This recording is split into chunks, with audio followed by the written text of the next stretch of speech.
ছোট লোকের মতো আমি পার্টিতে বসে খাবার খাবো? সুমনা, মেয়ে কি বললা? কেন কানে যায় নাই? যা শুনছো সেটাই বলছি। ও মা, তুমি যদি ওই পাটিতে বইয়া না খাইতে পারো, আমার ঘরে একটা চেয়ার আছে, অবশ্য পাওটা একটু ভাঙ্গা, তবে তুমি বইসা খাইতে পারবা, অসুবিধা হইব না। স্যার ডাইনা দেই। ভাঙা চেয়ারে বসে সুমনা খাবার খাবে? অসম্ভব। ছি ছি, এসব কি রান্না করছে? এর থেকে তো আমার বাসার কাজের বুয়ারা ভালো রান্না করে খায়। মাকে ভেবে অপমান না করলে হয় না? এটা কোনো রান্না হইলো? তুই খাবারটা খাবা না ঠিক আছে, সেই জন্য তুমি আমাদের রিজিকটা নষ্ট করবা? এই একটা ছোট লোকদের সমস্যা, কিছু বললে তাদের অপমান হয়ে যায়। যত সব ফালতু নাকামি। মাথাটা ঠান্ডা করো, বুঝতে পারছি তুমি এগুলি খাইতে পারবা না। তুমি কও তুমি কি খাইবা, সাইফুল হোটেল থেকে আইনা দিই।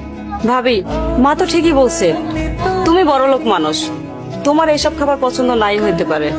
তুমি কি খাবা বলো? ফ্রাইড রাইস আর চিকেন ফ্রাই। মা, সেটা তো মেলা দাম। আমি সারাদিনে যে ইনকাম করি তা দিয়ে তো এক প্লেট ফ্রাইড রাইসও হবে না।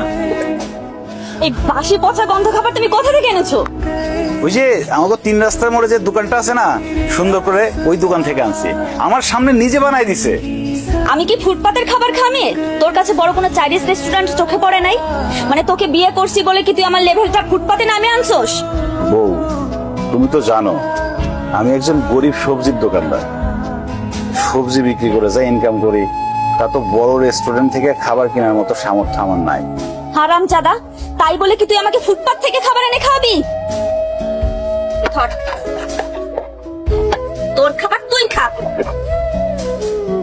তুই এরকম কষ্ট করে আর কতদিন পার করবি? তোরে তো বউ সম্মানও দেন, আর যা মনে হইতেছে বউরে দেখে মনে হয় না বউ সংসার করবে। কি মনে হয় তোর তালা কিনে নিতে চাই। এখানে বালিশের পরিবর্তে ইট কে? আমি রাখছি যাতে তোমার মাথা ফেটে রক্ত বের হয়। মানে তুমি আমরা খুন করতে চাও?